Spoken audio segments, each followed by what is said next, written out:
আষাঢ়স্য প্রথম দিবস। আজ আষাঢ় মাসের প্রথম তারিখ। আষাঢ় শ্রাবণ 2 মাস বর্ষাকাল, 6 ঋতুর দেশ বাংলাদেশ। এই কথাগুলো আমাদের সবার জানা। বর্ষা ঋতু কেন জানি বাঙালির হৃদয়ে, বাঙালির মনে একটু আলাদাভাবে থাকে। আমার মতো মানুষের কাছে বর্ষা মানে ছোটোবেলা মার হাতে খিচুড়ি, কিংবা এখনও বৃষ্টি হলে কনাকে বলা খিচুড়ি রান্না করো, কিংবা সবাই মিলে মানে খাওয়াটাই অনেক মুখ্য। কিন্তু কালকে একজনকে জিজ্ঞেস করছিলাম বর্ষা মানে কি, তিনি বললেন রবীন্দ্রনাথ। তখনই মনে হলো বর্ষা মানে তো রবীন্দ্রনাথ, বর্ষা মানে আমাদের কবিতা, আমাদের সাহিত্য, আমাদের গান। সুতরাং এমন কয়েকজনকে নিয়ে আজকের এই বিশেষ তৃতীয় মাত্রা, যে তৃতীয় মাত্রায় আমরা বর্ষাকে নানাভাবে চিন্তা করব, দেখব, এবং এরা কে কীভাবে বর্ষাকে তাদের জীবনে অবস্থান দিয়েছেন সেটা সম্পর্কে যেমন তারা বলবেন, আপনারাও হয়তো একই সাথে বোঝার চেষ্টা করবেন, জানার চেষ্টা করবেন, কিংবা অনুভব করবেন যে বর্ষা হয়তো আপনাদেরও খুব প্রিয় ঋতু। আমার সঙ্গে রয়েছেন আনিসুল হক, প্রখ্যাত কথাসাহিত্যিক, নাট্যকার। তারপর রয়েছেন আফসানা মিমি, গুণী অভিনেত্রী, নির্মাতা। এরপর আমাদের সঙ্গে যোগ দিচ্ছে নিউ ইয়র্ক থেকে আপনাদের খুব প্রিয় শিল্পী, বর্ষার গানের শিল্পী, রবীন্দ্রনাথের গানের শিল্পী রেজওয়ানা চৌধুরী বন্যা। আজকে তিনিও অনলাইনে আমাদের সঙ্গে থাকবেন। আর রয়েছেন প্রিয় আবৃত্তিকার, অভিনয় শিল্পী জয়ন্ত চট্টোপাধ্যায়। আবৃত্তিকার বললাম, জয়ন্ত দা আবৃত্তি জন শুনলে আর একটু খুশি হবেন। এখন অনেক কিছু শুরু হয়েছে, বাচিক শিল্পী, হ্যান্ড শিল্পী, অনেক রকমের বিশেষণ আবিষ্কৃত হচ্ছে, কিন্তু আমি আবৃত্তিকার, আর শিল্পী এখনো হয়ে উঠতে পারিনি। আচ্ছা ঠিক আছে, আপনি আবৃত্তিকার, কিন্তু তারপরে আমি আবার বললাম আপনি তো কবিতার মানুষ, সুতরাং বর্ষা নিয়ে কিছু বলেন। হ্যাঁ, আমি আনিসকে আমি আপনি কবিতা আগে বলেন না, তারপর আমরা বলবো। তো কবিতা বলতে গেলে এখন বর্ষা, রবীন্দ্রনাথ তো প্রায়, রবীন্দ্রনাথ সব কবি, বেশিরভাগ কবি আমাদের। প্রমথ চৌধুরী বলেছিলেন যে বাংলার বর্ষা রবীন্দ্রনাথ আবিষ্কার করেছেন। হ্যাঁ, আমি একটা কথা বলে থাকি যে রবীন্দ্রনাথের আগে আমাদের বাংলায় 6 ঋতু ছিল। পৃথিবীর অন্য কোনো জায়গায় আমাদের এই বদ্বীপ ছাড়া 6টা ঋতু পরিষ্কারভাবে বোঝা যায় না। সর্বোচ্চ 4টে ঋতু, বেশিরভাগ দেশে 2 থেকে 3টে ঋতু। একটা অটাম, যেটা ফল বলে, আর তাছাড়া সামার আর উইন্টার। আমাদের এখানে 6 ঋতু ছিল, আমাদের জানার বাইরে ছিল, অনুভবের বাইরে ছিল। রবীন্দ্রনাথ আসার পর আমরা অনুভব করতে শুরু করেছি যে দেশে 6টা ঋতু আছে।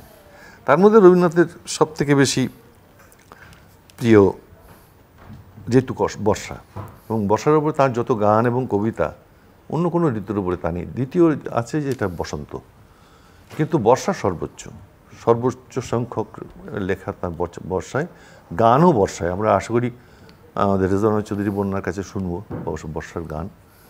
তবে আমি এই মুহূর্তে রবীন্দ্রনাথের একটা যেটা গীতি কবিতা, কিন্তু এটা আমরা আবৃত্তিও করি, তা সেটা দিয়ে আমি আমার বক্তব্যের রেশ টানছি। এমনও দিনে তারে বলা যায়, এমনও ঘন ঘোর বরিশায়, এমনও মেঘস্বরে বাদল ঝরে ঝরে তপনহীন ঘন তামসায়। সে কথা শুনিবে না কেহ আর, নিভৃত নির্জন চারিধার, দুজনে মুখোমুখি গভীর দুঃখে দুঃখী, আকাশে জল ঝরে অনিবার, জগতে কেহ যেন নাহি আর। সমাজ সংসার মিছে সব, মিছে এ জীবনের কলরব, কেবল আঁখি দিয়ে আঁখির সুধা পিয়ে, হৃদয়ে দিয়ে হৃদয় অনুভব, আধারে মিশে গেছে আর সব। বলিতে ব্যথিবে না নিজ কান, চমকি উঠিবে না নিজ প্রাণ, সে কথা আঁখি নীরে মিশিয়া যাবে ধীরে, বাদল বায়ে তার অবসান, সে কথা ছেয়ে দিবে 2টি প্রাণ। তাহাতে এ জগতে ক্ষতিকার, নামাতে পারি যদি মনোভার। শ্রাবণ বরিশনে একদা গৃহকোণে দু কথা বলি যদি কাছে তার, তাহাতে আসে যাবে কি বাকার। আছে তো তারপরে 12 মাস, উঠিবে কত কথা কত হাস, আসিবে কত লোকে কত না দুঃখ শোক, সে কথা কোনখানে পাবে নাশ। জগৎ চলে যাবে 12 মাস। ব্যাকুল বেগে আজি বহে বায়, বিজলি থেকে থেকে চমকায়। যে কথা এ জীবনে রহিয়া গেল মনে, সে কথা আজই যেন বলা যায়, এমনও ঘন ঘোর বরিশায়। ধন্যবাদ জয়ন্ত চট্টোপাধ্যায়। রেজওয়ানা চৌধুরী বন্যা, আমরা বহুবার শান্তিনিকেতনে বর্ষার কথা, বাংলাদেশে বর্ষার কথা আপনার কাছে শুনেছি, কিন্তু এই মুহূর্তে তো আপনি নিউ ইয়র্কে, সেখানে বর্ষাকে আপনি কিভাবে বিভিন্ন সময় দেখেছেন বা অনুভব আদৌ করতে পারেন কিনা? পৃথিবীর দুই প্রান্তে বর্ষা একেবারেই বিপরীত। বাংলাদেশে বর্ষা যেমন আমরা অপেক্ষা করে থাকি, বর্ষায় প্রকৃতি এমনভাবে নিজেকে সাজিয়ে তোলে, চারপাশ সবুজ, মানে বর্ষাটা একটা কি বলবো, উপভোগ করার মতো ঋতু, উদযাপন করার মতো ঋতু। কিন্তু এই দেশে বর্ষা মানে হচ্ছে ভেজা, বৃষ্টি, ঠান্ডা, স্যাঁতস্যাঁতে, সূর্য না ওঠা, মেঘলা, মন খারাপ করা দিন। আমার মনে হয় না এই আমেরিকাতে বর্ষা কেউ পছন্দ করে। এখানে সবাই অপেক্ষা করে থাকে বসন্তের জন্য, আর আমরা বাংলাদেশে অপেক্ষা করে থাকি বর্ষার জন্য। বর্ষা আমাদের, মানে কবিরা যে পথ দেখিয়ে গেছে সেই পথ ধরে হাঁটতে চাই, এবং সেখানে বর্ষা হচ্ছে আমাদের উদযাপন, সেলিব্রেশন। বর্ষা আসা মানে নানা ধরনের বর্ষাকে নিয়ে উৎসব, অনুষ্ঠান, খাওয়া, যেটা আপনি শুরুতে বললেন। বিশেষ করে তরুণ প্রজন্মে এখন করে কিনা জানি না, বৃষ্টিতে ভেজা, বর্ষার প্রথম বৃষ্টিতে ভেজা, এই সবকিছু একটা উদযাপনের বিষয়। এখানে বর্ষাকে মানুষ, এই দেশে আমি দেখছি যেটা, বর্ষাটা একটা মানে বিরক্তিকর। বলতে গিয়ে নিশ্চয়ই আপনার খুব কষ্ট হচ্ছে, বর্ষাকে বিরক্তিকর। হ্যাঁ, আমি তো আসলে এই বর্ষার সময়টা এখানে মানে বসে আছি, যখন ফিরবো তখন আশা করছি যে যখন ফিরবো তখন বর্ষা কিছুটা অন্তত থাকবে, ধরতে পারবো, বর্ষার একটু হলেও নাগাল পাবো। ভালো কথা, সদা সত্য কথা বলবে বলে আপনি বলেই ফেললেন যে বর্ষা বিরক্তিকর। আনিস, আমাদের সাহিত্যে, কবিতা গেল, সঙ্গীত নিয়ে আমরা যদি বর্ণার কাছে শুনবো, সাহিত্যে বর্ষার রূপ কীভাবে তুমি দেখো? বর্ষা সম্পর্কে প্রমথ চৌধুরী বর্ষা প্রবন্ধে বলেছিলেন যে বর্ষা সবচাইতে প্রভাবশালী ঋতু। এটা কারণ আমাদের এই চোখ পোড়ানো আলোর দেশে বর্ষা একটা অপূর্ব শান্তি নিয়ে আসে। তো সেইটা আপনি রেজওয়ানা চৌধুরী বন্যার কথাতেও আমরা বুঝলাম যে বর্ষাতেও শুধু যে একটু গাছে ফুল ফুটলো কিংবা পাতা ঝরে গেল এতখানিতে তো আর সে থেমে যাচ্ছে না। বর্ষায় এই প্রচণ্ড মানে আকাশ কালো করে মেঘ এলো, আমাদের মনে হলো যে রবীন্দ্রনাথ বলেছেন ওগো আস্তরা যাসনে ঘরের বাইরে, কিংবা এই যে প্রবল জল চারিদিকে উপচে পড়ছে, বাঁকা জল, খল জল, তারপরে টিনের চালে আমাদের বৃষ্টি পড়ছে, তারপর ঘর থেকে বেরোনো যাচ্ছে না, তারপরে খাওয়া দাওয়া, সবটা মিলিয়ে বর্ষা যে বিপুলভাবে আসে সেটার ছাপটা সেটা বারবারই আমাদের শিল্প, সাহিত্য সব কিছুতেই আসে। যেমন আমার এই মুহূর্তে মনে পড়ছে যে আমাদের শহীদ কাজী কবি এই বৃষ্টিকে সন্ত্রাসের সঙ্গে তুলনা করেছিলেন, যে উনি বলছেন যে সহসা সন্ত্রাস ছিল। কেন? যে শহরে যেন মড়কে উজাড় হয়ে এইভাবে সবাই পালাচ্ছে, সবাই পাচ্ছে, হঠাৎ বৃষ্টি এসে গেল। সেরকম বর্ণনা যেমন আছে, তেমনি আবার শহীদ কাজের মধ্যেই পাচ্ছে যে কালো রাতগুলি বৃষ্টিতে হবে সাদা, প্রেমিক মিলবে প্রেমিকার সাথে ঠিকই, কিন্তু শান্তি পাবে না, পাবে না, পাবে না। আবার কাজী নজরুল ইসলামের কবিতার মধ্যেও বর্ষার কথা আছে। আমাদের সব, আমার কাছে লাগে যে আমরা যারা বাংলা ভাষায় এক লাইনও লিখেছি, তারা বর্ষা নিয়ে একটা না একটা কবিতা লিখেছি। এইটা রবীন্দ্রনাথের, যেমন উনি বলছেন না জল পড়ে পাতা নড়ে, এটা দিয়ে প্রথম তিনি যখন শুনলেন আমার সারাটা দিন জল পড়িতে লাগিল পাতা নড়িতে লাগিল, কিংবা ওই যে পিঁপড়া কাঁদিয়া ওঠে পাতে, ওই যে প্রথম তিনি যেটা মিলিয়েছিলেন।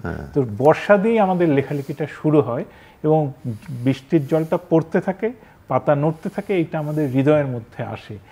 আর আমাদের এই এলাকাটা তো যেহেতু এটা বদ্বীপ, এটা আপনার হিমালয়ের এই ঢল থেকে পলি এসে হয়েছে, এটা পানির সঙ্গে খুব সম্পর্ক, এবং আমাদের বিশেষ করে হাওর অঞ্চলগুলি তো বর্ষার সময় পুরা সাগর হয়ে যায়, এটা সাগর থেকেই সম্ভবত হাওর শব্দটা এসেছে। তো এই বর্ষার মধ্যে মানুষের কোনো কাজকর্ম করার উপায়ও থাকে না, যাতায়াত করা যায় না, বসে থাকে, মাঠেও কোনো কাজ থাকে না ওই সময়, অন্তত আগের দিনে তাই ছিল। ফলে মানুষ কিন্তু প্রচুর শিল্প সাহিত্য সংস্কৃতির চর্চা করেছে বর্ষায়। এই যে আমরা এত গান দেখি হাওরে, বিশেষ করে এটা আপনি শাহ আব্দুল করিমি বলেন কিংবা রাধারমন বলেন, সবাই হাওর এলাকা থেকে এলো কেন? কারণ ওই অঞ্চলে মানুষ যেহেতু অনেক দিন তাদেরকে 4 মাস 5 মাস পানির মধ্যে বন্দি থাকতে হয়েছে, ফলে তারা অনেক গান রচনা করেছেন, গান করেছেন। ফলে বর্ষার সঙ্গে আমাদের শিল্প সাহিত্য সংস্কৃতির সম্পর্কটা অনেক পুরনো।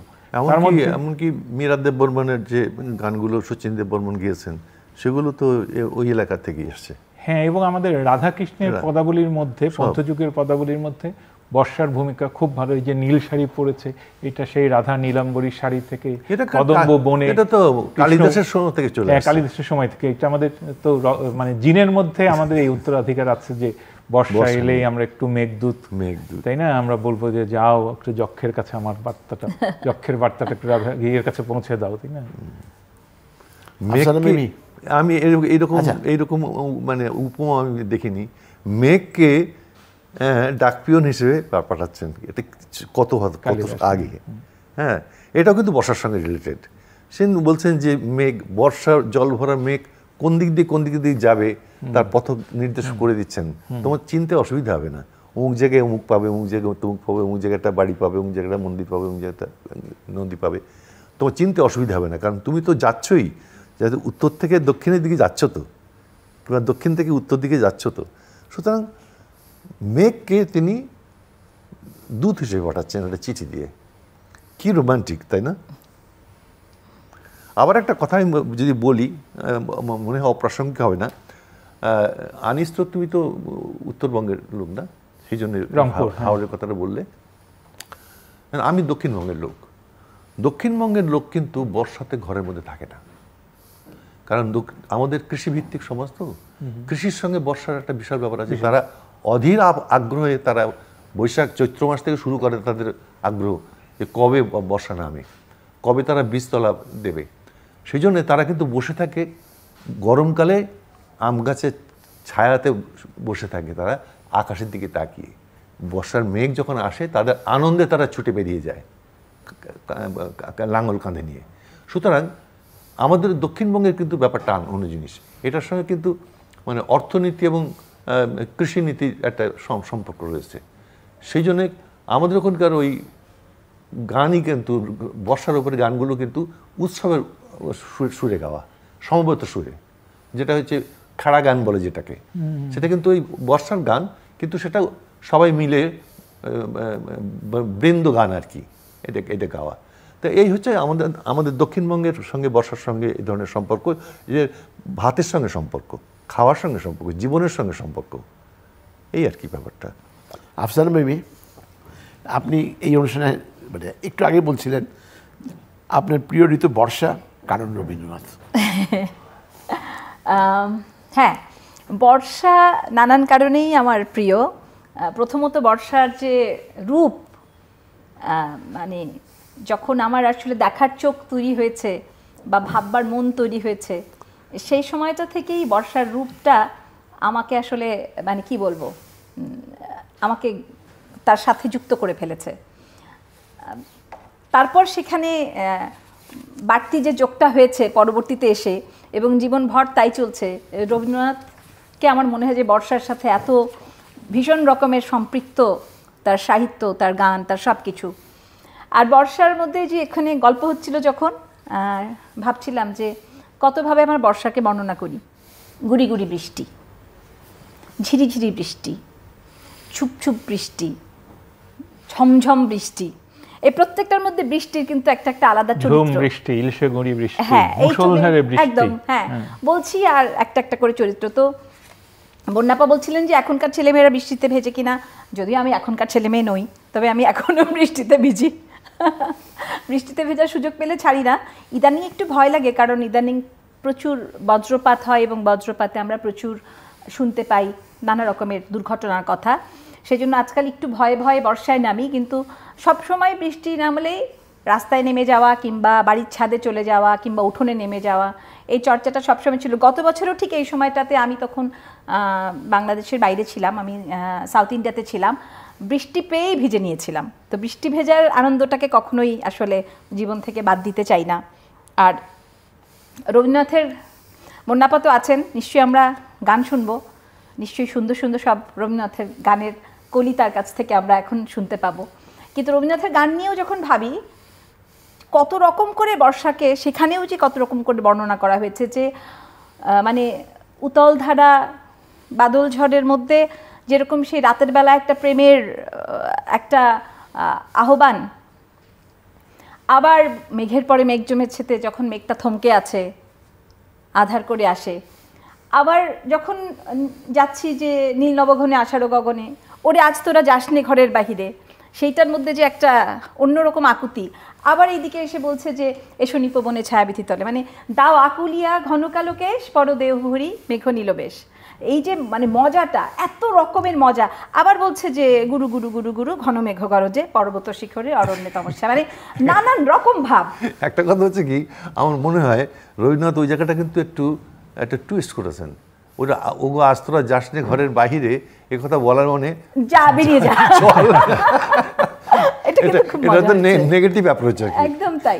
আবার যখন বলছে যে মানে যে তখনও মানে শ্রাবণেরই বর্ণনা, যে শ্রাবণের ধারার মতো পড়ুক ঝরে তোমার সুরটি আমার মুখের পরে বুকে পড়ে, মানে বর্ষা যে কত ভাবে, মানে এটার আসলে যাই হোক বেশি বলা হয়ে যাচ্ছে। আনিস ভাই আছে, মুন্নাপা আছে, জয়ন্তদা আছেন। কৃষ্ণকলি না, কৃষ্ণকলি কবিতার মধ্যেও কিন্তু শেষ পর্যন্ত বর্ষা এনেছে। হ্যাঁ হ্যাঁ হ্যাঁ, বর্ষা মানে মেঘ মেঘ করে আসছে ধবলিরে আনো, ধবলিরে গুহালে। হ্যাঁ, সব কিছুর মধ্যেই ওই যে বললাম না, ওগো আস্ত্রা, তখনই ইচ্ছে করে যে যাই তো বাইরে, ওগো আস্ত্রা যাচ্ছে ঘরের বাইরে, মানে চল যাই। রেজানুজ্জামান বলুন, আপনি কিন্তু ইচ্ছে করলে আপনাকে শুধু গান গাইবার জন্য নেই, আপনি কিন্তু ইচ্ছে করলে আমাদের এই আলোচনায় যে কোনো জিনিস কথা বলতে পারেন। আমি অনেকক্ষণ ধরেই ভাবছি যে আলোচনাটা এই যেটা বারবার যুক্ত করতে চাচ্ছি, সেটা হচ্ছে যে রবীন্দ্রনাথ প্রসঙ্গে রবীন্দ্রনাথের যেটা খুব ইন্টারেস্টিং, যে রবীন্দ্রনাথের সাহিত্যে সঙ্গীতে যে বর্ষাটা আমরা পাই সেটা কিন্তু পুরোটাই পূর্ববঙ্গের বর্ষা। যে জয়ন্তদা যে বলছেন নীল নবঘনে, এটা কিন্তু একদম পূর্ববঙ্গ। বর্ষাকালে যে ঝড়ে ঘাটে নেই, পিছল মানে কাদা মাটিতে ভরে গেছে চারপাশ, এই বর্ণনাটা কৃষ্ণকলি পুরো বর্ষার বর্ণনা। এবং সব থেকে ইন্টারেস্টিং, রবীন্দ্রনাথ কিন্তু বর্ষাকে খুব কাছ থেকে দেখেছেন পূর্ববঙ্গে। কলকাতাতে যতদিন ছিলেন, কলকাতায় বর্ষা খুব আকর্ষণীয় নয়, এই পূর্ববঙ্গে আসার পরে তিনি বর্ষাকে এত কাছ থেকে দেখলেন, আর তার কবিতায় গানে বর্ষা নতুনভাবে ধরা দিল। কিন্তু বর্ষার প্রতি তার আগ্রহ কিন্তু অনেক আগে থেকে।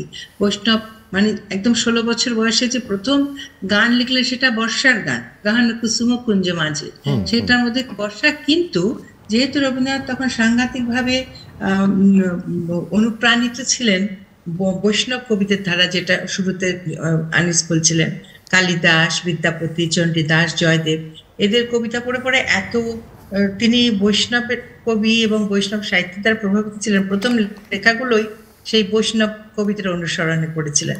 এবং রবীন্দ্রনাথের বর্ষার গানে কিন্তু এই বৈষ্ণব রস অনেকটা জায়গা জুড়ে আছে, যেখানে আড়াল থেকে আমরা একটা রাধা অভিসারে যাচ্ছে, বর্ষার ঘনঘোর রাত্রি, সেখানে বিজলি চমকাচ্ছে, সেই যে একটা ভয় ভয় ব্যাপারের মধ্যে রাধা অভিসারে যাচ্ছে, এই চিত্রকল্পগুলি কিন্তু অনেকবার ঘুরে ঘুরে এসেছে এবং সেটা বেশ ইন্টারেস্টিং। মানে আর তারপরে একদম যখন তিনি শান্তিনিকেতনে গেলেন, শান্তিনিকেতনের যে বর্ষা, সেখানে বৈষ্ণব সাহিত্যের সেই যে বিরহ অভিসার, সেটাকে মানবীয় একটা চরিত্র দিয়ে তিনি সেটাকে আঁকতেন। আবার পূর্ববঙ্গের বর্ষাটা আরো পরিণত হয়ে রূপ পেল, তার মধ্যে একটা অসম্ভব নান্দনিকতা এবং সূক্ষ্মতা এলো বর্ষার গানে, যেগুলো তার পরবর্তী মানে একদম পরিণত বয়সের বর্ষার গানে আমরা পাই। রবীন্দ্রনাথের সারা জীবনে 16 বছর বয়সে বর্ষার গান লিখতে শুরু করলেন, একবারে 78 বছর বয়স পর্যন্ত সারা জীবনে অজস্র অজস্র বর্ষার গান লিখেছেন। রবীন্দ্রনাথকে এতটা অনুপ্রাণিত করেছে বর্ষা যে বলার অপেক্ষা রাখেন। এবং রবীন্দ্রনাথের এই বর্ষার গান আমি মনে করি আমাদের বাংলার সাহিত্যকে প্রভাবিত করেছে। বাংলার সব কবি, সব সঙ্গীতকাররাই বর্ষা নিয়ে কোনো গান লিখেছেন এবং বর্ষার গানের মধ্যে দিয়ে তাদের বিচিত্র ধরনের আবেগ এবং ভাবনা প্রকাশ পেয়েছে। জয়ন্তদা, যাদের কাছে রবীন্দ্রনাথ, নজরুল বা কবিতা, গান এগুলো পৌঁছতে পারে না, তাদের জীবনে বর্ষার কি প্রভাব? আমি যে বললাম, আমাদের কৃষিজীবীদের মধ্যে বর্ষার প্রভাব সব থেকে বেশি, যেটা আমাদের থেকে আমাদের তো যেটা হচ্ছে সেটা হচ্ছে আমাদের ইমোশনাল অ্যাটাচমেন্ট তাদের বর্ষার সঙ্গে, কিন্তু তাদের সঙ্গে মানে তাদের জীবনের সঙ্গে তাদের যোগ। বর্ষার জন্য তারা এই অপেক্ষা করে, অপেক্ষা মানে কি, এই অপেক্ষার চিত্র তো আমি দেখেছি সামনাসামনি, যে বছর বর্ষা অনেক পরে আসে, আষাঢ় মাসে একেবারে শেষের দিকে বা শ্রাবণ মাসে, যেমন গত বছরও এসেছিল, আমাদের দেশের কৃষকরা তো কেঁদে কেটে অস্থির। তাদের 2বার তাদের বীজ ধান ভিজিয়েছে, সেই দুইবার বীজ ধান নষ্ট হয়ে গেছে। তখন তাদের কাছে বর্ষা কিন্তু আমাদের মতন রোমান্টিক কালিদাসের মতন আসে না। তখন তাদের কাছে বর্ষা আসে অবশ্যম্ভাবী, যে আমার আসতেই হবে, তোমাকে আসতেই হবে হে বর্ষা। হ্যাঁ, না, বর্ষার তো আমার যেরকম সবসময় মনে হয় যে বর্ষার রোম্যান্টিসিজম একভাবে আমাদের জীবনে আছে। ওটা আমাদের মধ্যবিত্ত শিক্ষিত শ্রেণীর যাদের সঙ্গে কায়িক শ্রমের সম্পর্ক কম, তাদের কাছে এইভাবে আসে। কিন্তু তাদের কাছে বর্ষা আসে অত্যন্ত প্রয়োজনীয় বিষয় হিসেবে। হ্যাঁ, শুধু প্রয়োজনীয় কেন, যেমন গ্রামীণ জনপদের পাশাপাশি আমরা যখন মানে শৈশব কৈশোর কাটিয়েছি, বর্ষার এক ধরনের অন্য রকমের মজা, আস্বাদন বা একটা উন্মাদনা। এখন তো বর্ষা নামলে যেমন হয়তো বা একটু খবর খুঁজতে বসি কিংবা একটু পত্রিকায় চোখ বুলাতে বসি, আচ্ছা কোন নদীর জল কতখানি বিপদসীমার উপর দিয়ে গেল, কোথায় ঢল নামলো, ঠিক আছে, কোথায় আসলে কোন জনপদ পানির তলায় চলে যাচ্ছে, কিংবা বর্ষার সাথে হাত ধরে যখন ঝড়টা আসে। হ্যাঁ, দুটো কিন্তু চরম ভাবাপন্ন বিষয় আছে। একটা হচ্ছে যখন আমাদের খরা হয়, বর্ষা অনেক আসতে দেরি করে, তখন আমাদের দেশে ছোট ছোট খালগুলো শুকিয়ে যায়। তখন কিন্তু যে মাঝি, এখন তো অনেক যাতায়াতের অনেক সুবিধা হয়েছে, রাস্তাঘাট, রেল লাইন এগুলো হয়েছে, তখন তো ছিল নদীপথ, ছিল তো আমাদের প্রধান যাতায়াতের পথ। তখন এই মাঝিরা বসে থাকতো কবে এই খালটা জলে ভরে যাবে। আগে বর্ষাতে যোগাযোগটা সুবিধা হতো, যোগাযোগটা অনেক সুবিধা। আমি এই প্রসঙ্গে একটু যোগ করতে চাই, যে বর্ষার কথা রবীন্দ্রনাথের প্রসঙ্গে বলছি, এই জয়ন্তদা যে বলছেন না বর্ষায় নদীতে, এবং রবীন্দ্রনাথ কিন্তু বর্ষার সময় আসতেন, কারণ নদীতে পানি থাকতো। উনি শিলাইদহ কুষ্টিয়া পর্যন্ত ট্রেনে আসতেন, তারপরে শিলাইদহ থেকে নৌকা নিয়ে ওই নাগর নদী ধরে চলন বিল হয়ে একদম পর্যন্ত চলে যেতেন, রাজশাহী, কারণ যোগাযোগের সুবিধা ছিল। শিলাইদহ থেকে শাহজাদপুর থেকে প্রতিশর, পুরোটাই নদী পথে যেতেন, এবং বর্ষার শুরুর দিকে আসতেন, শরতের শুরুতে চলে যেতেন, 2 থেকে 3 মাস থাকতেন এই সময়টায়। এবং সারা বছরে কিন্তু এই সময়টাই তিনি পূর্ববঙ্গে থাকতেন। হ্যাঁ, এবং ওনার যে পত্রপুরটা তো সম্পূর্ণ নদীবক্ষেই লেখা, বর্ষার সময় লেখা। হ্যাঁ, এইটা সেই জন্য বলছি আমাদের ওখানে বর্ষা চরম ভাবাপন্ন 2 দিক দিয়ে। একটা হচ্ছে কৃষকদের কাছে এক ধরনের, মানে বর্ষা আসার আগে আবার বেশি বর্ষাতে, আবার জেলেদের জীবনেও কিন্তু আছে। জেলেদের জীবনে ইলিশ মাছ পাওয়া যায় বৃষ্টি হলে। অনেক সময় আমরা যে একটু আগে আফসানা মিমি বলছিলেন যে সতর্ক সংকেত দেয়, যে এত নম্বর বিপদ সংকেত, ওরা কিন্তু ওই বিপদ সংকেত 1 নম্বর 2 নম্বর হলে বেশি করে চলে যায়, কারণ ওই সময় অনেক মাছ পাওয়া যায়। না, আরেকটা বিষয় হচ্ছে ওইখানে আমাদের বঙ্গোপসাগরের যে তীর, আমাদের যে কোস্ট যেটা, সেখান থেকে 100 নটিক্যাল মাইল দক্ষিণে একটা জায়গা আছে, যেটা হচ্ছে বৃহত্তর খুলনার দক্ষিণে, মূলত সাতক্ষীরা এবং খুলনা এবং যশোর, এই বাগেরহাটের দক্ষিণে। ওইখানে কিন্তু ব্রিডিং পয়েন্ট ওটা। ওখানে বর্ষাকালে গরম জলের একটা ঘূর্ণি হয়, যে টার্মোয়েল বলে যেটা, ওইখানে মা ইলিশকে ডিম পাড়ে। তারপরে ডিমগুলো ওই জলের যে ঘর্ষণ, এর ফলে ডিমগুলো ফুটে যায়, ওই বাচ্চাগুলো তখন তাদের মাছের কিন্তু স্বাভাবিক প্রবৃত্তি কি জানো, সেটা হচ্ছে স্রোতের বিরুদ্ধে উজানে চলবে, হ্যাঁ উজানে স্রোতের উজানে বিরুদ্ধে যাওয়া। চলে। তখন ওখান থেকে তার মোহনার মধ্যে দিয়ে ঢুকে তারা যত দ্রুত সাঁতার কেটে উত্তরে আসবে, বিপদের স্রোত ঠেলে তত তাদের পুষ্টি হবে, তত তাদের বৃদ্ধি পাবে। এই যে বৃদ্ধি যদি দেরি হয় তাহলে এই মাছটা চলে যায় একেবারে উত্তরে, একেবারে সেই ব্রহ্মপুত্র তিস্তা নদী ধরে তিস্তা নদী পর্যন্ত চলে যায়। কিন্তু এইটা যদি তাদের বৃদ্ধি যদি বেশি হয় তখন আমাদের হাতে ধরা পড়ে তাদের বেশিরভাগ। এবং এটা কিন্তু জেলেরা, ওই যেটা আনিস বলে সেটা হচ্ছে বর্ষার সময় 3 নম্বর বিপদ সংকেত ওরা কিছু কেয়ারই করে না, ওরা নৌকা নিয়ে বেরিয়ে যাবে। এটা মানুষের রুচির ব্যাপার। তো আবার বন্যা যখন অতিরিক্ত বর্ষায় যখন বন্যা হয়ে যায় তখন কিন্তু তাদের আবার আরেকটা বিপদ আসে। একদমই তাই। তখন এই যে প্রকৃতির সঙ্গে যে খেলা, এই খেলাটা কিন্তু এই লড়াই করে কিন্তু আমাদের দেশের মানুষ বেঁচে আছে। কিন্তু আপনি যেটা বলছিলেন যে কৃষক শ্রমিক সাধারণ মানুষদের জীবনে ভাব নাই, তা কিন্তু সত্য নয়। অবসর পেলে আকাশে জ্যোৎস্না উঠলে বৃষ্টি হলে এরাও কিন্তু আষাঢ় মাসের ভাষা পানিরে গান ধরে। আমি তা বলছি না, আমি বলছি যে ওদের মধ্যেও ভাব আসে, ওরাও কিন্তু অবসর সময় হুক্কা খেতে খেতে গান গায়, কিন্তু এই বর্ষা নিয়ে গান গায়। হ্যাঁ, আর 16 গুটি খেলে। আর আপনি বলছিলেন যে আষাঢ় মাসা ভাষা পানি, বাদাম দেখা চায়া দেখি আমার নিকে বসে। এখন হচ্ছে কি না, সেটা হয় কিন্তু তার সঙ্গে তাদের শ্রম যুক্ত আছে। আমাদের সঙ্গে শ্রমটা যুক্ত নেই, আমাদের সঙ্গে ভাব যুক্ত। আপনি বলছিলেন আমাদের কায়িক শ্রমটা যুক্ত। হ্যাঁ, কায়িক শ্রম। হ্যাঁ, আনিস, আপনাকে তো আমরা কথাই বলতে দিচ্ছি না সাগর ভাই। আজকে তোমরা কথা শোনার জন্য বর্ষাকে বলেছে, যারা বর্ষাকে ভালোবাসে অনুভব করে তাদের নিয়ে আজকে বসেছি। আচ্ছা, আমরা একটা জিনিস কিন্তু আমরা খুব মানে কি বলবো, আমরা অভাব বোধ করছি, সেটা হচ্ছে রেজনা চৌধুরী বোনার গান, বর্ষার গান। তাকে বসিয়ে রেখে রেজনা চৌধুরী বোনার যে আলোচনা হচ্ছে, আমরা রেজনা চৌধুরীকে বাদ দিয়ে আমরা শুধু বন্যা নিয়েই আছি। কিন্তু আমরা রেজনা চৌধুরীকেই চাই গান নিয়ে। কিছু বলবেন আপনি? ভাবতে থাকেন গান নিয়ে একটু। আমি আনিসকে একটা প্রশ্ন করি। আচ্ছা আনিস, বর্ষা সংস্কৃতি বলে একটা ধারণা প্রচলিত আছে।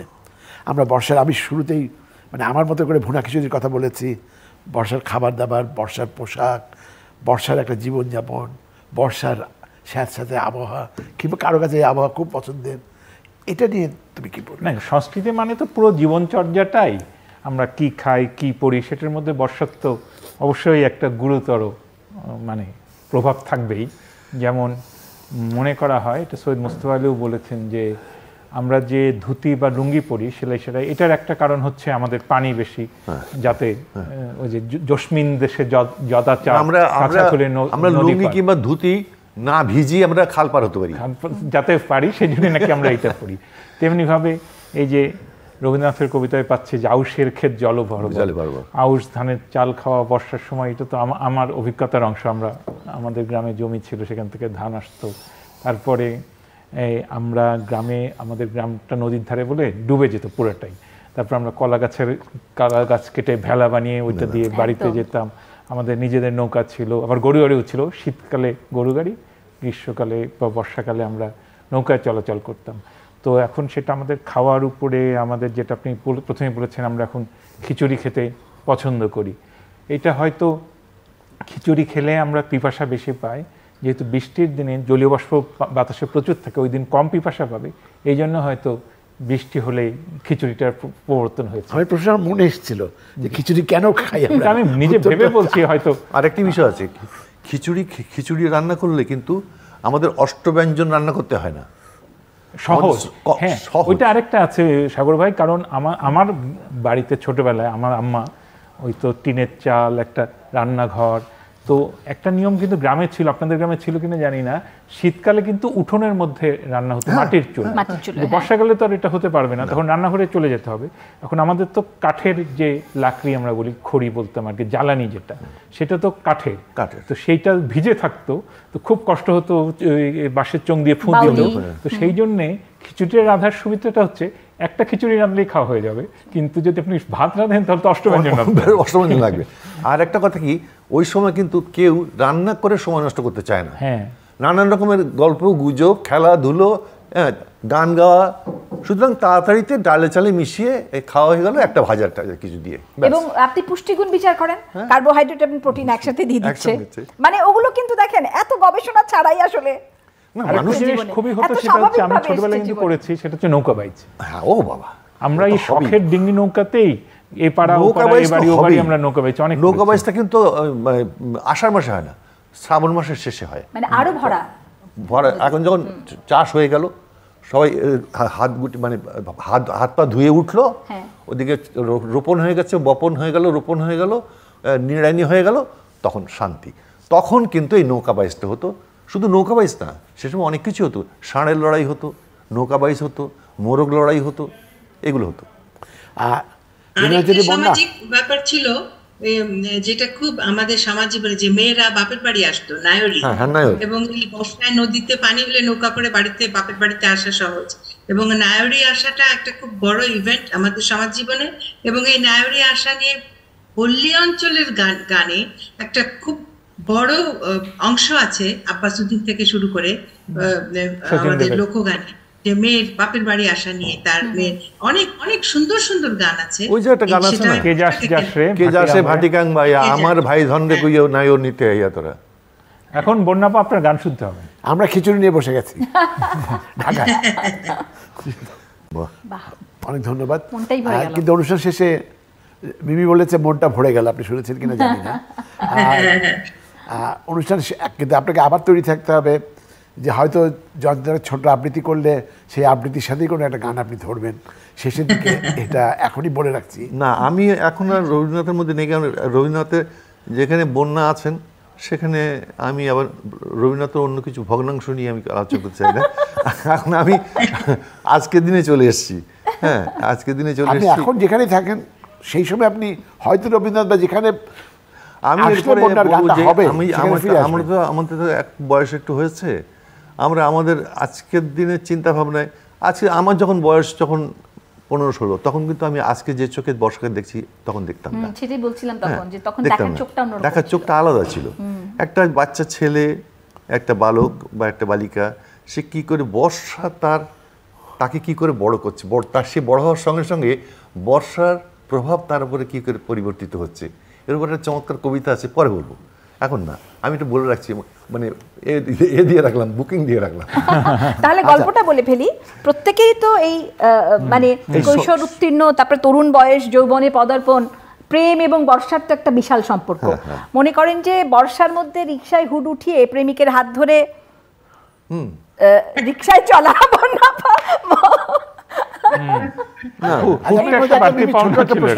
এবং ছাতার নিচে হাঁটা। ছোট মাত্র করি, প্রেম কি আসলে বর্ষার না বসন্তের? প্রেম না, প্রেম আসলে না, বর্ষাতেও অন্য জিনিস। বর্ষাতেও যেটা বলছে, বর্ষার প্রেম আলাদা। ও তো জীবন ঘষে আগুন।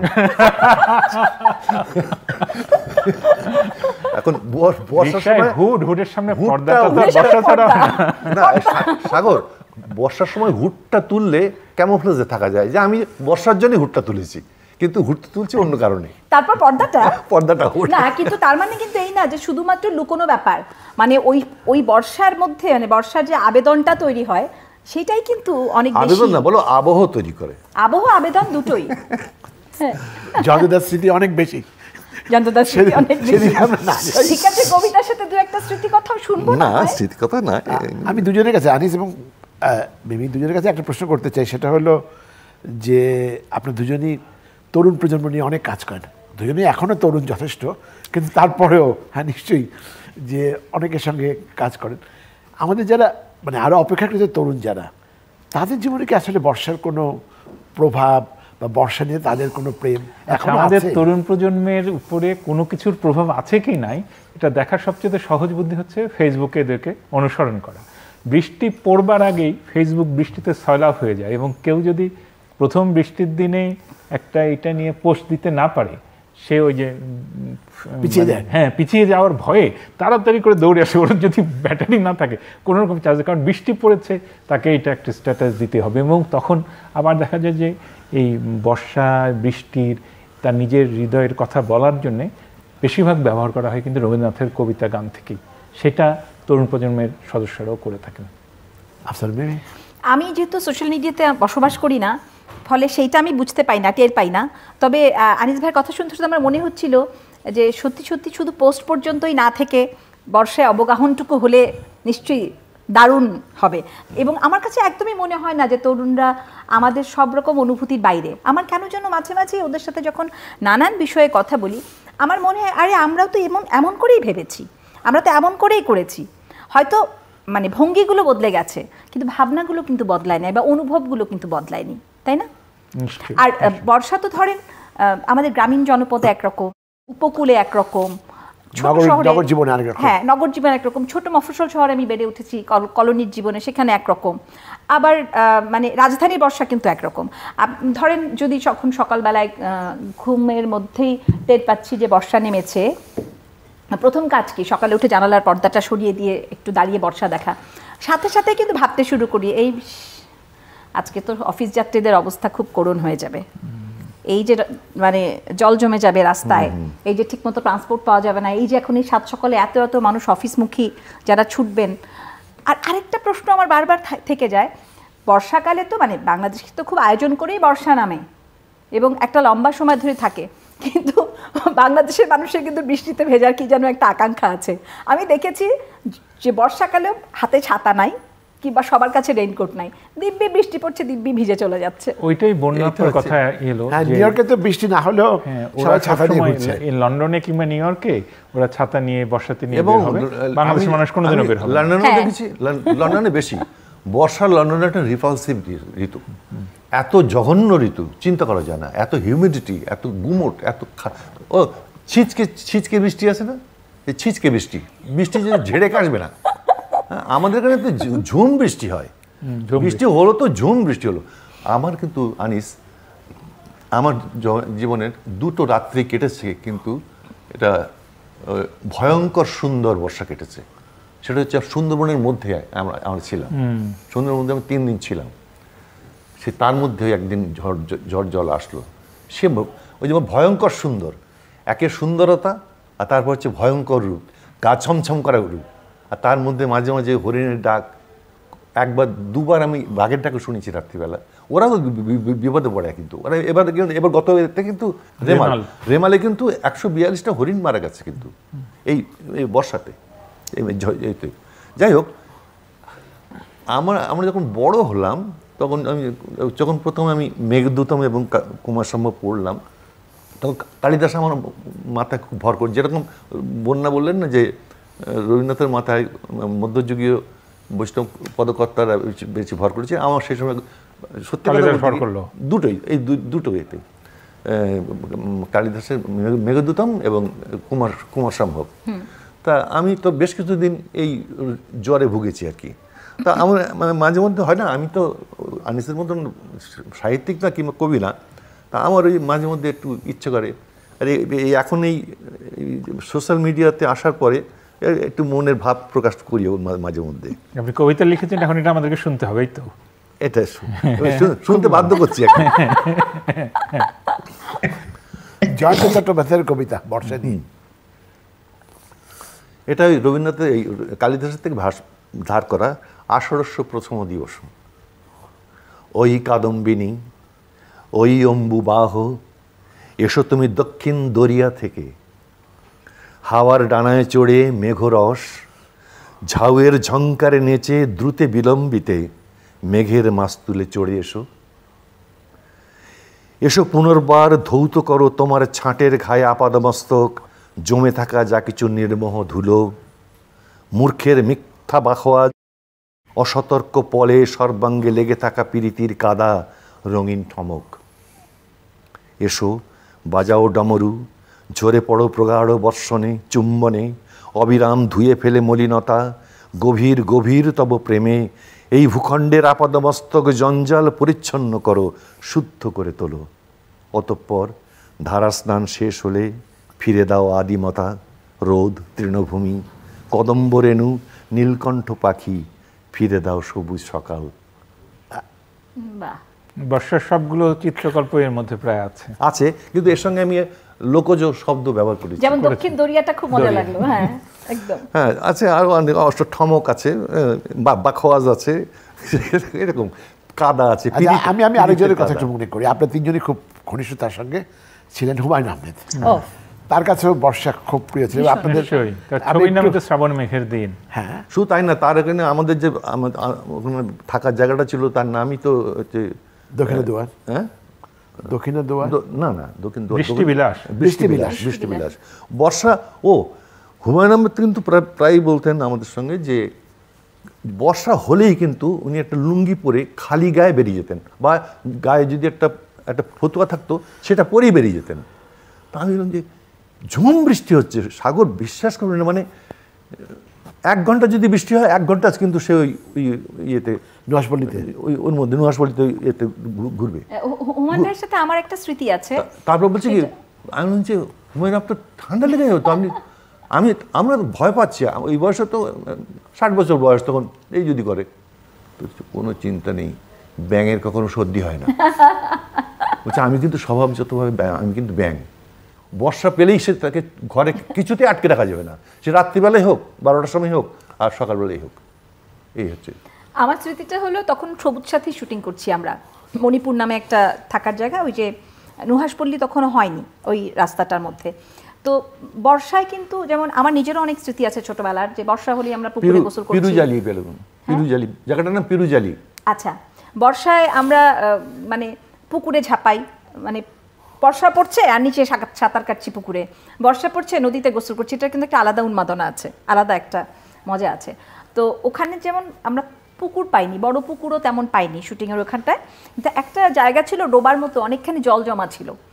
তো হুমায়ুন ভাই বলেন বর্ষা নেমেছে, তো একটু নামতে হয় বর্ষায়। তো আমরা অনেকেই, আর আমি যেহেতু সাঁতার জানতাম, যদিও ছোট্ট ডোবা, সাঁতার তেমন জরুরি না, কিন্তু আমরা অনেকেই সহশিল্পীটা মিলে নেমে গিয়েছিলাম বর্ষায়। মানে হোক সেটা ছোট্ট একটা জলাশয়, তার মধ্যেও একটা বৃষ্টির অবগাহন হয়েছিল, সবাই মিলে খুব মজা। আবার দেখা গেল দূর থেকে মোষেরাও নেমেছে। আনিস, হুমায়ুন ভাই কিছু বলছিলেন। হুমায়ুন আহমেদ স্যারের একটা, আপনি একটু আমাকে জিজ্ঞেস করেছিলেন যে নতুন প্রজন্মের উপরে বর্ষার কি প্রভাব বা কোন প্রতিক্রিয়া দেখায় কিনা। তো আমি মনে করি যে আমাদের বিশেষ করে শহরের মধ্যবিত্ত উচ্চবিত্ত তরুণ তরুণীদেরকে বর্ষা চিনিয়েছেন এবং বৃষ্টিতে ভেজা শিখিয়েছেন, জ্যোৎস্না দেখানো শিখিয়েছেন, এটা হুমায়ুন আহমেদের অপরিসীম প্রভাব আছে। তো ওই হুমায়ুন আহমেদের লেখা পড়ে পড়ে একটু রোমান্টিকতায় আক্রান্ত হয়ে আমাদের নতুন প্রজন্মের ছেলেমেয়েরা বৃষ্টি হলে বৃষ্টিতে ভিজতে যায়, বাবা মাকে বলেই অনেক সময় ইয়েতে ছাদে চলে যায়। এটা হুমায়ুন আহমেদের একটা প্রভাব বলে আমি মনে করি। আমি একাধিক হুমায়ুনের একাধিক চলচ্চিত্রে এবং একাধিক টেলিফিকশনে আমি দেখেছি উনি ইচ্ছে করে কিন্তু এমন চমৎকার মিলিয়েছেন, জলের মধ্যে পড়তেই হবে, পুকুরে পড়তে হবে, বা নদীতে পড়তেই হবে। আমাকে 3বার ফেলেছেন, 3বার ফেলেছেন আমাকে, একদম কস্টিউম পরে উনি পড়তে হবে। আমি মজা পেয়েছি। আর ওই দৃশ্যটি মূল গল্পের যে ধারাবাহিকতা তার সঙ্গে এমনভাবে মিলিয়েছেন যে ওটা অবশ্যম্ভাবী হয়ে গেছে, ওটা আলাদা করা যাচ্ছে না। এই মুন্সিয়ানা তো তার ছিল। আষাঢ় শ্রাবণ 2 মাস বর্ষাকাল, কিন্তু আমরা অনেকক্ষণ ধরে বর্ষা নিয়ে কথা বলছি এবং 2 মাসের বেশিও কথা বলতে পারবো এমন মনে হচ্ছে। কিন্তু একটা অনুষ্ঠানের শেষ পর্যায়ে আসতে হয়, সুতরাং বর্ষা নিয়ে একটু একটা করে কথা বা কি বলতে চান আফসানা আমি বেবি? একটু বলি। নিশ্চয়ই। মানে মনে হতে পারে যে বর্ষা তো ভালোবেসেছি, বাংলাদেশে জন্মেছি, এটাকে আমি ভীষণ রকম একটা মানে কি বলবো, জীবনধন্য মনে করি, যে প্রকৃতির যে যদি পুনর্জন্ম হয় তাহলে যেন আবার এখানেই জন্ম। হ্যাঁ নিশ্চয়ই নিশ্চয়ই, আবার আসিব ফিরে, কোনো তাতে ভুল নেই। হ্যাঁ, তো কিন্তু মানে পঞ্চকবিতা আমাদের জীবনের সাথে যুক্ত। রবীন্দ্রনাথ যেমন বর্ষাকে একভাবে চিনিয়েছেন, নজরুলের সাথে কিন্তু বর্ষার আরেক সম্পর্কের মধ্যে, যেমন আমার মনে পড়ে যখন এই যে প্রেম নিয়ে কথা বলছিলাম, শাওন রাতে যদি স্মরণে আসে মোরে গানটা তো মানে বারবার আমার মনে পড়ে যে আমরা খুব শুনতাম, যে একটু আসলেও সেই বিশেষ করে প্রেমের সময় বেশি শুনতাম। সেই যখন বললে তখন ওই গানটা আমি কি বন্যাকে একটা অনুরোধ করতে পারি যে পঞ্চকবির ওই গানটা অতুল প্রসাদের শ্রাবণ ঝুলাতে। আচ্ছা, অতুল প্রসাদের, হ্যাঁ আরেকটা ঝুলাতে, শ্রাবণ ঝুলাতে, বাদল রাতে তোরা আয় কে গো ঝুলিবি আয়, শ্রাবণ ঝুলাতে। এই বোন একটু গান অনুরোধ করার দরকার আছে? না না, আরেকটা গান তো গাইলে, আর সত্যিতে আপনি তো জানেন আরেকটা গান খুব মনে পড়ে, যেটা হলো কমল দাস গুপ্তের, যেটা এমনও বর্ষা ছিল সেদিন, ফিরোজা বেগম লিখেছেন। এইটা একটা মানে মনে হয় যে মানে সব সময়কার জন্য ভীষণ সেরা একটা গান। এমনকি আমরা তো rain drops falling on my head দিয়েও অনেক বেশি আপ্লুত ছিলাম। হ্যাঁ, আমার মানে আজকে ভাবছিলাম এই গানটা, মানে বর্ষা নিয়ে কথা বলতে হবে বলে গানটা বারবার মনে পড়ছিল। তো ওখানে একটা লাইন আমার খুব মনে পড়ছিল যে I am never gonna to stop the rain by complaining. Hindi গানের কিন্তু অভাব নেই। আনিস, আমার কাছে হুমায়ুন আহমেদ স্যারের ওই একটা বইয়ের নাম ছিল বাদল দিনের প্রথম কদম ফুল, ওইটা উনি তো নিলেন রবীন্দ্রনাথ থেকে। তো ওইটা কিন্তু একটা হয়েছে যে হুমায়ুন আহমেদ স্যার প্রচুর রবীন্দ্রনাথ কিংবা ধরা যাক জীবনানন্দ দাশের কবিতা থেকে উদ্ধৃতি দিতেন, সেগুলিতে বইয়ের নামকরণ করতেন। তার ফলে একটা আমাদের চিরায়ত সাহিত্যের সঙ্গে আধুনিকতার সংমিশ্রণ ঘটেছে। আর যখন হুমায়ুন আহমেদ স্যারের বলতেন আমি কোনো ব্যাঙের কথা বললেন, আমার কিন্তু আমি ব্যাঙ। তো আমার কাছে লাগে যে আমি বর্ষায় একটা জিনিস খুব মিস করি, সেটা হচ্ছে আমার শৈশবে প্রথম বৃষ্টির পরে আমাদের স্কুলের মাঠের পুরো সবুজটা হলুদ হয়ে যেত, বড় বড় ব্যাঙ কোথা থেকে আসতো, ওই ব্যাঙগুলি কোথায় গেল। আচ্ছা, আরেকটা আমি খুব মিস করি, সেটা হচ্ছে জোনাকি। সন্ধ্যার পরে যে ব্যাঙের ডাক, এটা এখানে আমি আর পাই না। আমি যখন বুয়েটে পড়ি তখন কিন্তু আমরা আমাদের হলের পাশে ব্যাঙ ডাক শুনেছি, এখন আর ব্যাঙের ডাক শুনতে পাই না। না, বর্ষার ব্যাঙ তো আলাদাভাবে ডাকে, মানে ওর ডাকার ভঙ্গিটাই কিন্তু বর্ষার ব্যাঙের কথাই সত্যি তাই। ওটা ওদের আনন্দ প্রকাশ করে। আমার মনে হয় যে কীটনাশকের কারণে অথবা ব্যাঙ ধরে রপ্তানি করার কারণে, দুটো কারণ। কীটনাশক কিন্তু মানে ইকোলজিক্যাল ইমব্যালেন্স তো চলছেই, মুখ্য ব্যাপার। কীটনাশক কিন্তু মুখ্য ব্যাপার। অনেক পতঙ্গ নেই, অনেক পতঙ্গ নেই। জোনাকি দেখি না তো ঢাকায়, আপনি কোনোদিন জোনাকি? গঙ্গা ফড়িং নেই, এমনি ফড়িং নেই। ফড়িং প্রজাপতি এখন খুব কম দেখা যায়। জয়ন্ত চট্টোপাধ্যায়, আপনি কি বলবেন? কি বর্ষার ব্যাপারে? হ্যাঁ, বর্ষার একটা কবিতা একটু শুনিয়ে দিন।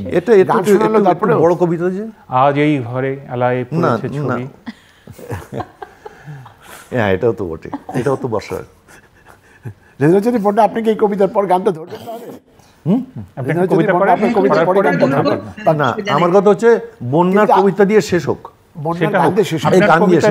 তারপর বন্যা পর গান দিয়ে শেষ। হ্যাঁ, কিন্তু বন্যা কি বর্ষা নিয়ে কিছু বলবেন? বর্ষা তো আসলে আমার শুনছিলাম, আমার কাছে মনে হয় যে আমাদের বর্ষাটা এখন আর খালি বারবার বলছি তো আষাঢ় শ্রাবণ, কিন্তু আষাঢ় শ্রাবণের বর্ষার ঋতু এই সারা বিশ্বে যে সাংঘাতিক রকমের আবহাওয়া পরিবর্তনের কারণে বর্ষা কিন্তু বাংলাদেশে এখন খালি আষাঢ় শ্রাবণের মধ্যে থাকে না, আর ভাদ্র আশ্বিন পর্যন্ত বর্ষা চলে যায়। পুজোর সময়তেও বেশ ভালো রকমের একটা বৃষ্টি হয়।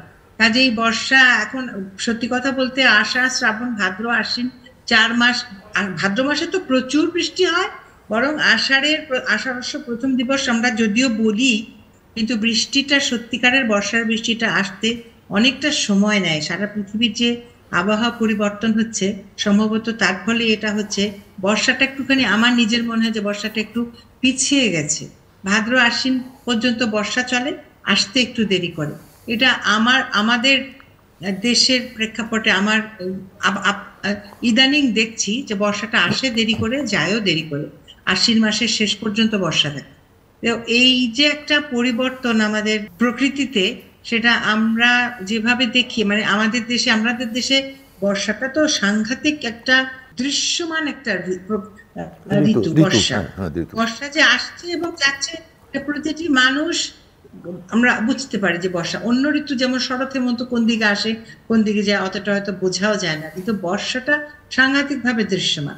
তো কাজে সেই জন্য আমরা মানে একদম পরিষ্কার বোঝা যায় যে বর্ষাটা অনেক লম্বা বর্ষা, দীর্ঘ বর্ষা হতে থাকে, ইদানিং হচ্ছে আমাদের দেশে, এবং আসতে দেরি করে।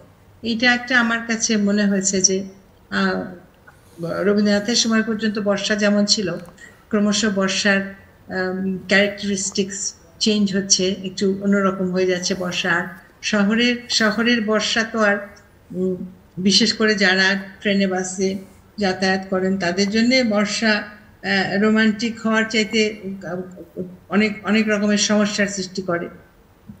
কিন্তু আমরা যারা সাহিত্য সঙ্গীতের মধ্যে আছি, আমাদের জন্য বর্ষা একটা কল্পনার জায়গা, যেখানে আমরা নিজেকে মেলে ধরি এবং বর্ষার মধ্যে দিয়ে আমাদের সমস্ত আবেগ, ক্লান্তি, এই সমস্ত কিছু ভুলে একটা একটা নিজেকে একটা কি বলবো, নিজেকে একটা সজীবতার একটা জায়গা বর্ষা আমাদের জন্য, আমরা যারা সংস্কৃতি অঙ্গনে কাজ করি। আমার মনে হয় আমাদের প্রত্যেকের জন্য বর্ষা একটা, ওই যে এসে সমস্ত মলিনতা ধৌত করো আর কি, নতুন করে ভাবা, নতুন করে আবার বর্ষার গান গাওয়া, নতুন করে বর্ষার কবিতা পড়া, এটা বর্ষা ছাড়া আর অন্য কোনো ঋতুতে হয় না।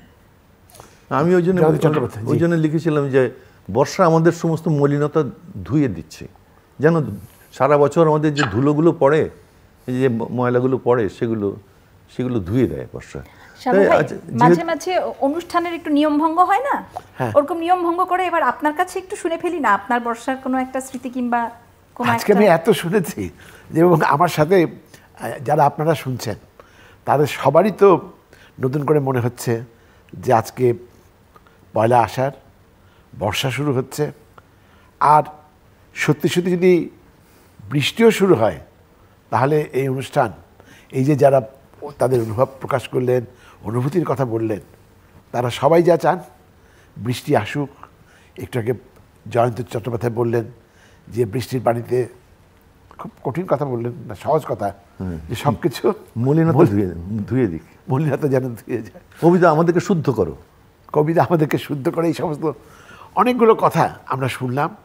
এবং আষাঢ় মাসের প্রথম দিবস, আমরা সবাই চাই আবহাওয়ার যত পরিবর্তনই হোক না কেন, তারপর আজকের দিনে একটু বৃষ্টি আসুক। আবার খাবার কথা আমি বলবো না, না হলেও আমরা জয়ন্ত চট্টোপাধ্যায়ের কবিতা, বৃষ্টির জন্য যেন আমরা বৃষ্টির আবাহন অন্তত করি, আসুক পরে। আজকে আবাহন করি। ওই একটা আনিস যেটা বললেন, যেটা যে শক্তি চট্টোপাধ্যায়ের একটা অসাধারণ ছোট্ট একটা কবিতা আছে, সেটা আষাঢ় নেই। আজ সেই ঘরে এলায় পড়েছে ছবি, এমন ছিল না আষাঢ় শেষের বেলা, উদ্যানে ছিল বরষা পীড়িত ফুল, আনন্দ ভৈরবী। বরষা পীড়িত, বরষা কাকে পীড়ন করছে? ফুলকে। বিকেলবেলায় এমন পীড়ন করেছে যে তার পাপড়ির ওপরে বিন্দু বিন্দু এখনো লেগে আছে, কোনো কোনো যেটা ফুটো হয়ে গেছে, বড় মানে ফোটার তীব্রতায়। উদ্যানে ছিল বরষা পীড়িত ফুল, আনন্দ ভৈরবী। আজ সেই গোঠে আসে না রাখাল ছেলে, কাঁদে না মোহন বাঁশিতে বটের মূল। এখনো বরষা কোদালে মেঘের ফাঁকে বিদ্যুৎ রেখা মেলে। সে কি জানিত না এমনই দুঃসময় লাফ মেরে ধরে মোলগের লাল ঝুঁটি? সে কি জানিত না হৃদয়ের অপচয় কৃপণের বাম মুঠি? সে কি জানিত না যত বড় রাজধানী তত বিখ্যাত নয় সে হৃদয়পুর? সে কি জানিত না আমি তারে যত জানি আনক সমুদ্র? আজ সেই ঘরে এলায় পড়েছে ছবি, এমন ছিল না আষাঢ় শেষের বেলা, উদ্যানে ছিল বরষা পীড়িত ফুল, আনন্দ ভৈরবী। রেজাউল বন্যা।